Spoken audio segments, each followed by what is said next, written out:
ഖുർആൻ പാരായണം ഇസ്ലാം അനുശാസിക്കുന്ന ശൈലിയിൽ ഉച്ചാരണ ശുദ്ധിയോടെ പൂർണ്ണമായും ശ്രവിക്കാനായാൽ ഭൗതിക ജീവിത വിജയം നേടാനാകുമെന്നാണ് വിശ്വാസം. യമൻ രാജ്യത്തെ ഉച്ചാരണ ശൈലിയാണ് ഇസ്ലാം നിർദ്ദേശിക്കുന്ന ഖുർആൻ പാരായണ രീതിയായി ലോകം അംഗീകരിച്ചിരിക്കുന്നത്.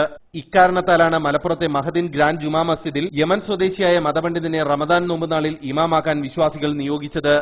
ഈമാന്റെ യഥാർത്ഥ ഉറവിടം എന്നും അതേ തനിമയോടുകൂടെ നിലനിൽക്കുന്നത് യമനിലാണെന്നും അത് മാതൃകയാക്കുക എന്ന് പ്രവാചക വചനമുള്ളതാണ്. അതുകൊണ്ടാണ് ഞങ്ങൾ ഈ റമദാനു ഷരീഫില് ഇമാമു നിൽക്കാൻ യമനിൽ നിന്ന് ഖുർആൻ മനപ്പാടമാക്കിയ അൽ ഹാഫിൽ അബ്ദുൽ ഫത്താഹ് ബാ അലവിയാണ് റമദാൻ 1 മുതൽ ഇമാമായി നിസ്കാരങ്ങൾക്ക് നേതൃത്വം നൽകാൻ യമനിൽ നിന്നെത്തിയത്. فرحا شديدا ورحبنا به ورحبوا به العلماء ورحبوا به طلاب العلم اينما كانوا في مدينه تريم خاصه.